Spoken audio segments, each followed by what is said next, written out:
안녕하세요. 저는 서울대학교 치과병원 중앙장애인 구강진료센터에서 근무하는 치과위생사 김란희입니다. 오늘 저는 여러분이 많이 궁금해하시는 장애인의 칫솔질 방법 및 구강위생용품을 사용한 구강관리법에 대해서 말씀드리겠습니다.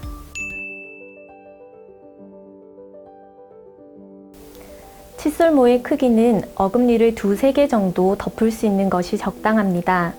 칫솔모의 크기가 큰 것보다는 작은 것이 입 안쪽에 있는 어금니까지 닿기 쉽기 때문입니다. 칫솔모 강도는 각 대상자별로 선택하도록 합니다.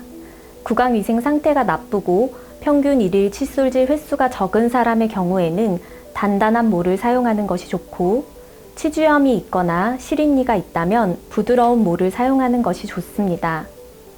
칫솔 손잡이는 손에서 잘 미끄러지지 않는 재질이 좋고, 연결 부위가 길면 시야 확보가 잘 되어 보호자가 대상자를 닦여주는데 더욱 효과적입니다.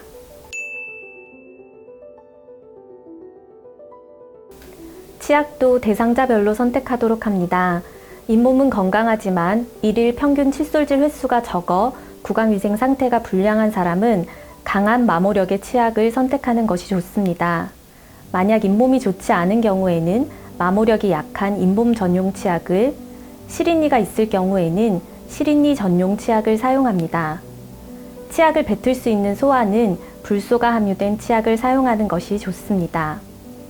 치약의 양은 칫솔모의 3분의 1에서 4분의 1 정도 콩알만큼 짭니다. 치약의 양이 많다고 더 잘 닦이는 것이 아니며 치약의 성분이 입안에 남아있을 수 있으므로 잘 헹궈주어야 합니다. 적은 양의 치약을 먹는다고 해서 큰 문제가 생기는 것은 아니지만 특히 가글이 어려운 장애인의 경우에는 양 조절에 신경 쓰도록 합니다. 물이나 침을 전혀 뱉지 못하는 경우에는 헹굼에 어려움이 있기 때문에 치약을 묻히지 않고 칫솔로만 칫솔질하거나 치약을 아주 소량 사용한 후 거즈로 닦아내는 것도 좋습니다. 치약은 칫솔에 꾹 눌러서 칫솔모에 치약이 들어갈 수 있도록 합니다. 치약이 치아 한 부위에 몰리지 않고 입안에 골고루 퍼질 수 있게 하기 위함입니다. 칫솔질은 식후와 자기 전에 하는 것이 기본입니다. 특히 자기 전 칫솔질이 가장 중요합니다. 하지만 매 시기에 깨끗이 하기 어려운 경우 하루에 한 번이라도 보호자가 깨끗이 닦아줄 수 있도록 합니다. 치아 개수에 따라 소요 시간은 다를 수 있겠지만 상실된 치아가 없는 성인이라면 3분 이상 소요됩니다. 하지만 몇 분이나 닦았나 보다는 얼마나 제대로 닦았는지가 더욱 중요합니다. 치아를 관리하는 가장 쉽고 기본적인 방법은 칫솔질입니다. 모든 치아에 씹는 면, 바깥면, 안쪽 면을 빠짐없이 닦아야 합니다. 특히 잇몸과 치아 사이, 치아와 치아 사이를 잘 문질러서 닦아주어야 합니다. 마지막에는 반드시 혀까지 닦아주도록 합니다. 칫솔로 혀를 쓸어내리듯이 닦아주거나 혀 클리너를 사용합니다. 이때 너무 세게 닦지 않도록 주의합니다. 치아가 몇 개 남지 않은 경우라도 칫솔질은 꼭 필요합니다. 이가 듬성듬성 있는 경우에는 치아 사이가 벌어져 있으므로 음식물은 덜 끼지만 플라그는 똑같이 쌓이게 됩니다. 이런 경우에는 일반적인 칫솔질로는 잘 닦이지 않는 부위가 생기므로 모가 작은 첨단 칫솔을 사용하거나 칫솔을 돌려가며 남은 치아 주변을 구석구석 닦습니다. 이가 없는 잇몸에도 부드러운 칫솔이나 스펀지 브러쉬로 잇몸 마사지 해줍니다.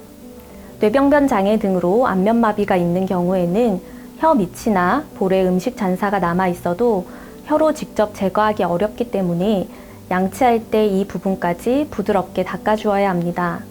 잘못된 칫솔질로 음식물과 플라그가 제거되지 않으면 충치, 잇몸 질환, 구취, 치아 변색 등의 문제가 생길 수 있습니다. 또한 너무 세게 닦거나 옆으로 칫솔질을 하게 되면 이가 패여 시린 치경부 마보증이 생길 수 있어 올바른 칫솔질이 중요합니다. 이 사이에 있는 음식물이나 플라그는 칫솔질만으로는 제거하기 어렵습니다. 칫솔질 후 구강관리용품을 사용하여 추가적으로 관리해 주어야 합니다. 치실과 치간 칫솔이 대표적인 구강관리용품입니다. 치실은 이 사이의 음식물을 제거하는 가장 유용한 도구입니다. 그러나 양손을 사용하기 때문에 손이 불편한 장애인이나 혹은 보호자가 대상자에게 시행하기에는 어려움이 있습니다.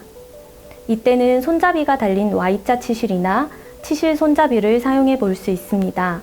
치간 칫솔은 솔 형태로 치아 사이가 넓은 공간에 낀 플라그를 제거하는 도구입니다. 굵기가 X스몰에서 라지까지 다양하므로 치간 크기에 따라 적절하게 선택하도록 합니다. 일반적인 치간 칫솔보다 손잡이가 긴 것을 사용하면 접근성이 좋아 보호자가 사용하기에 좋습니다. 그러나 잘못된 방법으로 사용하면 잇몸에 상처가 날 수 있으며 치간 사이가 좁은 경우에는 너무 무리하게 넣지 않도록 합니다. 손이 불편하여 치실이나 치간 칫솔을 둘 다 사용하기 어려운 장애인이라면 물 사출기를 사용해 볼 수 있습니다.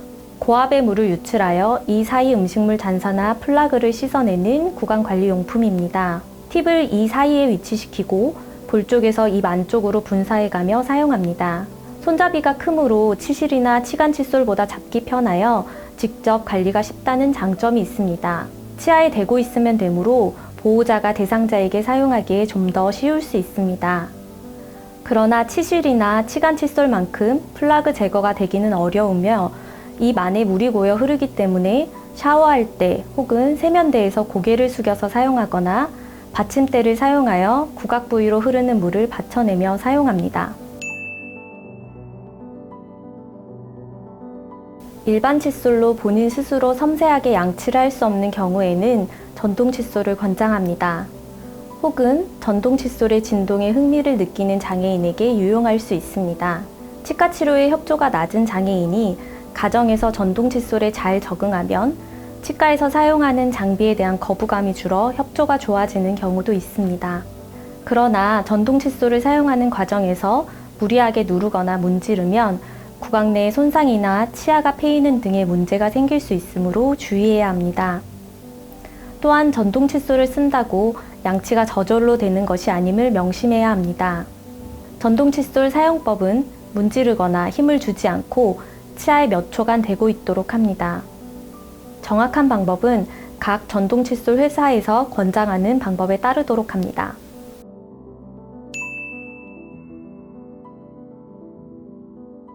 심각한 전신장애가 아닌 경우에는 보호자 전문가의 도움을 받으면 장애인 스스로 얼마든지 칫솔질할 수 있습니다.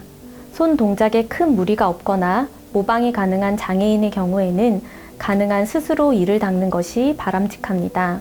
손이 불편한 장애인이 직접 칫솔질하는 경우 칫솔에 끈을 달아서 손에 끼우는 등 본인 손에 맞게 변형된 칫솔을 사용합니다. 칫솔을 잡는 힘이 약한 경우에는 손잡이를 크게 할 필요가 있습니다. 전용 손잡이를 끼워서 사용하거나 고무공이나 고무 찰흙 등을 이용해 손잡이를 크게 만들면 칫솔을 잡기 더욱 쉬워집니다. 혹은 특수 칫솔을 사용해 볼 수 있습니다. 3개의 솔이 달린 특수 칫솔을 사용하면 볼 쪽, 협 쪽, 씹는 면을 한꺼번에 닦을 수 있습니다. 이 칫솔은 빠르게 양치할 수 있다는 장점이 있습니다. 그리고 360도 칫솔도 있는데요. 이 칫솔은 모가 360도로 되어 있어 손목을 돌리지 않아도 어떤 방향에서도 닦을 수 있다는 장점이 있습니다. 지적장애가 있으나 교육을 통해 칫솔질이 스스로 가능한 장애인이라면 처음에는 양치에 흥미를 가질 수 있도록 하여 칫솔질 습관을 길러주는 것이 좋습니다. 스스로 양치할 수 있도록 격려하고 보호자가 마지막으로 양치 상태를 점검하도록 합니다. 하지만 협조가 낮아 보호자가 양치를 시켜줘야 하는 경우에는 입을 벌릴 수 있는 보조기구가 필요할 수 있습니다. 대상자가 입을 잘 벌리지 않으면 한쪽에 수건이나 거즈를 감싼 칫솔 혹은 나무 젓가락 등을 물리고 반대쪽을 닦아주도록 합니다. 판매되는 제품에는 고무 튜브로 된 실리콘 개구기, 플라스틱 개구 보조기, 엄지손가락에 골무처럼 끼워서 사용하는 덴탈 블록, 볼 쪽을 젖힐 수 있는 와이드 개구기 등이 있습니다. 왼손으로 이와 같은 입 벌릴 수 있는 기구를 사용하고 오른손으로는 이를 닦아줍니다. 보조기구 사용 시에는 앞니나 흔들리는 치아의 경우에는 탈구 위험이 있으므로 너무 무리하게 벌리지 않도록 합니다. 해당 물품들은 노인 간병 물품 판매처 등에서 구입할 수 있습니다. 앉거나 서서 이를 닦아줄 수 있는 경우에는 시야 확보가 편한 위치에서 칫솔질합니다. 마주보거나 뒤쪽에서 얼굴을 받친 후에 칫솔질합니다. 그러나 앉을 수 없는 중증의 장애인이나 칫솔질에 협조가 되지 않는 장애인이라면 무릎에 눕힌 상태에서 이를 닦습니다. 심하게 움직인다면 담요나 이불로 몸을 덮어 고정할 수도 있습니다. 섭식 및 연하장애가 있는 요양보호가 필요한 고령자나 중증장애인은 양치할 때 타액이나 물을 잘못 삼키면 폐렴 등의 위험이 있어 주의를 요합니다. 이러한 경우에는 흡인 기능이 있는 칫솔을 사용할 수도 있습니다. 가정용 휴대용 석션에 칫솔을 연결하여 사용합니다. 의사소통이 어려운 장애인의 경우 협조가 낮아 양치질이 어려운 경우가 많습니다. 이때 가글이나 불소와 치아 영양크림, 자일리톨 캔디 등의 보조용품을 사용하는 것도 좋은 방법입니다. 하지만 본질적으로는 칫솔질이 가장 기본이 되어야 합니다. 칫솔질 시 너무 무리하지 말고 앞니부터 입술을 젖혀서 닦을 수 있는 볼 쪽부터 부분적으로 이를 닦고 이 닦는 시간을 짧게 하다가 점차적으로 늘려가도록 합니다. 너무 긴장하고 입을 벌리지 않는 경우에는 양 볼을 만져주며 칫솔을 입술에 넣고 힘이 빠지는 것을 기다립니다. 힘이 빠지면 칫솔을 조금씩 입안에 넣고 이를 닦습니다. 매일 강압적으로 칫솔질을 시도한다면 대상자는 오히려 칫솔질에 대한 거부감이 심해질 수 있으므로 조용히 말을 걸면서 심리적인 긴장감을 풀어주며 차근차근 시도하는 것이 바람직합니다. 장애인은 신체적, 정신적인 장애로 인해 구강에까지 관심을 가지기 어려우며 그 중요성에 대해 인지하지 못하는 경우가 많습니다. 그러나 치아가 건강해야 음식을 잘 섭취할 수 있어 신체 건강을 유지할 수 있으며 심리적인 역할과 정확한 발음을 하게 하는 등 치아 건강은 장애인의 삶의 질을 높이는 데 중요한 역할을 합니다. 장애인의 구강 건강 향상을 위해 장애인 본인의 노력과 함께 보호자, 의료진, 시설 관계자 등 모든 사람들의 지속적인 지지와 격려가 필요합니다.